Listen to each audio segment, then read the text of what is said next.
खुलुमबाय स्टुडियो दं आं राजीव बसुमतारी आरो बे समाव नोंथांमोननि गेजेराव लानानै फैदों मोनसे बारगौ एनडिबि फोरनि मोनसे बिग ब्रेकिं आपडेट। नंगौ बे समाव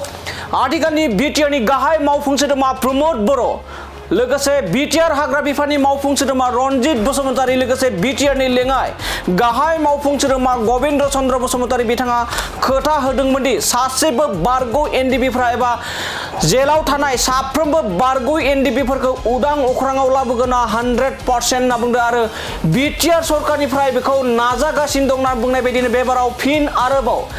बारगौ एनडिबिनि सा 11 बारगौ एनडिबिफोरा एनआइ केस नांनानै थानाय बारगौ एनडिबिफोरा मुसलपुर डिस्ट्रिक्ट कोर्टनिफ्राय बेल मोननायनि मिजिं दं। दसे समनि उनावनो सा 11 बारगौ एनडिबिफोरा एनआइ केस नांनानै थानाय बारगौ एनडिबिफोरा बेल मोननानै न' फारसे एबा उदां अख्रां फारसे फैनायनि आसा दं होननानै बे समाव माखासे सुलुंनिफ्राय मिथिना मोननाय जादों, जेराव माखासे मानि बारगौ एनडिबिफ्रा थामहिनबा बे समाव गोबां बारगौ एनडिबिफोरनि दैदेनगिरिफ्रा फोरमायोदि एबा दुखु खालामोदि बर' हारिनि गेजेराव थामथि बिटिआर गोजोन गोरोबथा जानायनि उनावबो मानो बारगौ एनडिबिफ्रा जेलाव थानाय एनआइ केस नांना थानाय बारगौ एनडिबिफ्रा उदां अख्राङाव फैनो हायाखै होननानै गोबां सोंथि खालामोमोन आरो बेखौ नोजोर होनानै एबा आथिखालनि जा बिटिआर नि गाहाय मावफुं सोद्रोमा प्रमद बर' बिथाङा खोथा होनाय बायदिनो सा 11 बारगौ एनडिबिफोरा एनआइ केस नांनानै थानाय सा 11 बारगौ एनडिबिफोरा एनआइ केस नांना थानाय सोद्रोमाफोरा दिनै मुसलपुर डिस्ट्रिक्ट कोर्टनिफ्राय एबा जेलनिफ्राय बेल मोननानै उदां अख्राङाव फैनो हासिगोन होननानै एबा फैनो हागौ होनना बे समाव माखासे माने सुलुंनिफ्राय माखासे बारगौ एनडिबिनि जा दैदेनगिरिफोर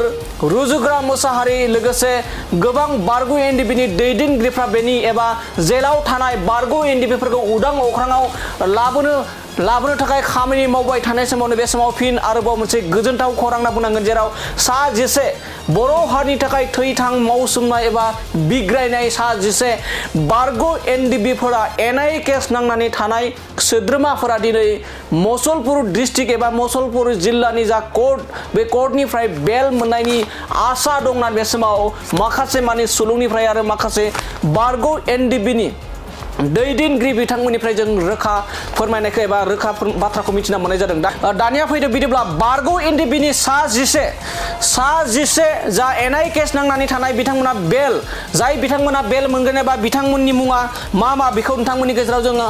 दिन्थिनो एबा फोरमायनो नाजानि। सेथियावनो दङ बारगौ एनडिबिनि जा एनआइ केस नांना थानाय सा 11 एनआइ केस नांना थानाय बिथांमोना दिनै कोर्टनिफ्राय बेल मोनगोन आरो बिथांमोनानो जाहैबाय सुरजय गयारी आफादाव बिथांनि मुङा दंमोन जी सिजुलां, नैथियाव राहुल इस्लारि आफादनि मुं आइ रोमैला, इनन बरगियारि आफादनि मुं इरखां, जलेश्वर बसुमतारी आरो आफादाव बिथांनि मुङामोन बि जाख्रुब, अनान ब्रह्म आफादाव बिथांनि मुङा बि अराय, लोगोसे आरोबाव बिथांमोननि गेजेराव दंबावो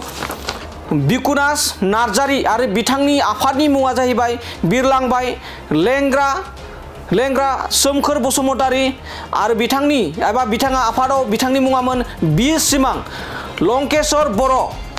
लोगोसे सन्तोष बर', बिनुद मुसाहारि बिथांमोना गासै सा 11 बिथांमोना दिनै मुसलपुर कोर्टनिफ्राय बेल मोननायनि आसा दं होननानै बे समाव सुलुंनिफ्राय मिथिना मोननाय जादों।